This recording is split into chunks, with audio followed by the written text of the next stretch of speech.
Hello, I'm Robert Mackenzie. Welcome again to the University of Chicago, where a distinguished group of guests have met together to watch a film and to discuss it, a film by Milton Friedman in his series, Free to Choose.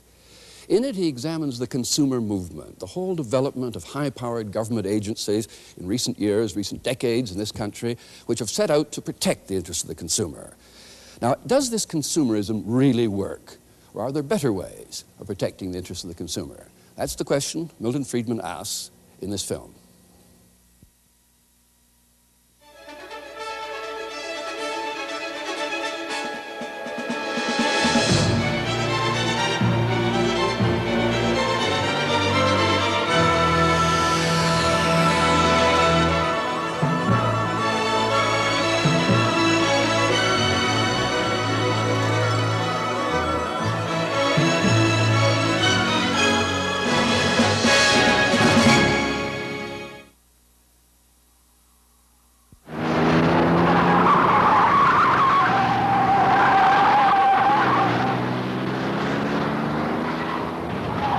The 1960s Corvair, condemned by Ralph Nader as unsafe at any speed.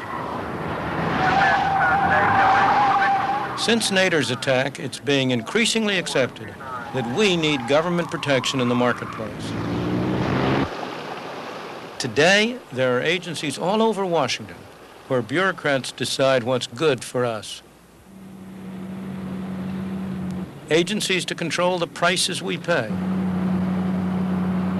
the quality of goods we can buy,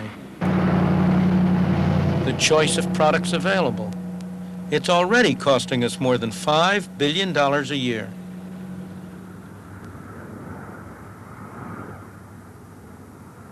Since the attack on the Corvair, government has been spending more and more money in the name of protecting the consumer.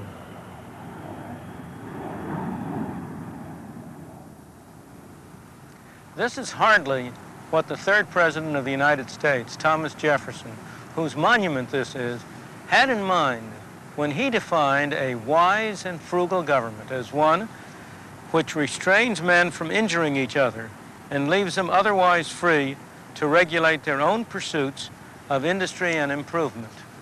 Ever since the Corvair affair, the U.S. government has increasingly been muscling in between buyer and seller in the marketplaces of America. By Thomas Jefferson's standards, what we have today is not a wise and frugal government, but a spendthrift and snooping government. The federal regulations that govern our lives are available in many places. One set is here, in the Library of Congress, in Washington, D.C. In 1936, the federal government established the Federal Register to record all of the regulations, hearings, and other matters connected with the agencies in Washington.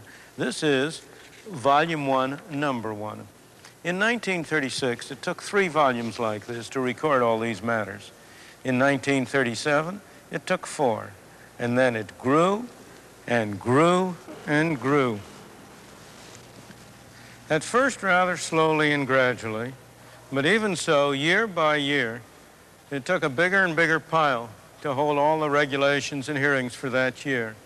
Then around 1970 came a veritable explosion, so that one pile is no longer enough to hold the regulations for that year. It takes 2 and then 3 piles.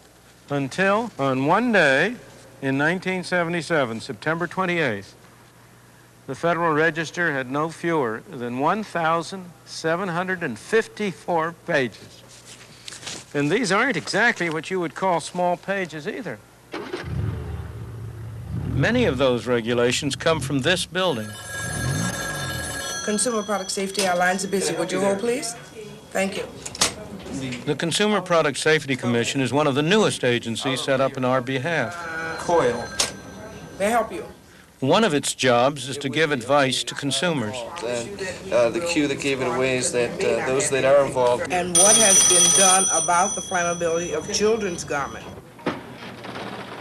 But its main function is to produce rules and regulations, hundreds and hundreds of them, designed to assure the safety of products on the market.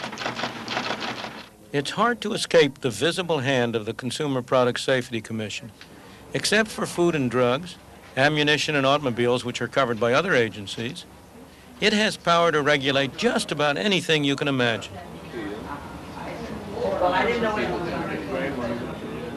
Already, it costs $41 million a year to test and regulate all these products on our behalf. And that's just the beginning. The Commission employs highly trained technicians to carry out tests like this, checking the brakes on a bike.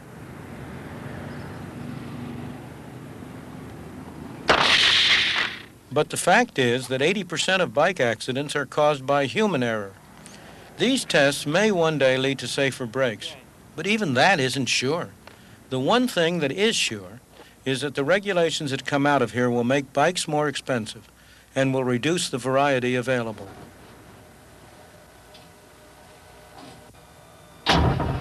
Yes, they really are testing how matches strike. And the tests are very precise. The pressure must be exactly 1 pound. The match exactly at right angles. Consumer Product Safety Commission. No matter how many tests are done, children's swings are never going to be totally safe. You cannot outlaw accidents.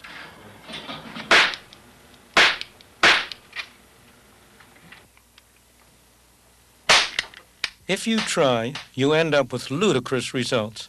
It hardly seems possible, but they really do use highly skilled people to devise regulations that will prevent toy guns from making too big a bang.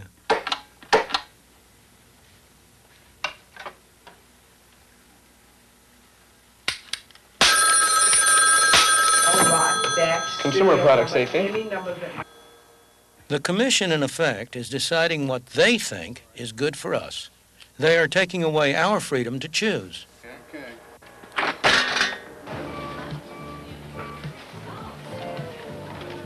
Consumers don't have to be hemmed in by rules and regulations. They're protected by the market itself. They want the best possible products at the lowest price, and the self-interest of the producer leads him to provide those products in order to keep customers satisfied. After all, if they bring goods of low quality here, you're not going to keep coming back to buy them. If they bring goods that don't serve your needs, you're not going to buy them. And therefore, they search out all over the world the products that might meet your needs and might appeal to you. And they stand in back of them, because if they don't, they're going to go out of business. You see the difference between the market and the political action, the governmental agency. Here, nobody forces you. You're free. You do what you want to. There's no policeman to take money out of your pocket or to make sure that you do what you're told to. Over a quarter of a century ago, I bought secondhand a desk calculator for which I paid $300. One of these little calculators today, which I can buy for $10 or so, will do everything that did and more beside. What produced this tremendous improvement in technology? It was self-interest, or if you prefer, greed. The greed of producers who wanted to produce something that they could make $1 on. The greed of consumers who wanted to buy things as cheaply as they could. Did government play a role in this? Very little, only by keeping the road clear for human greed and self-interest to promote the welfare of the consumer.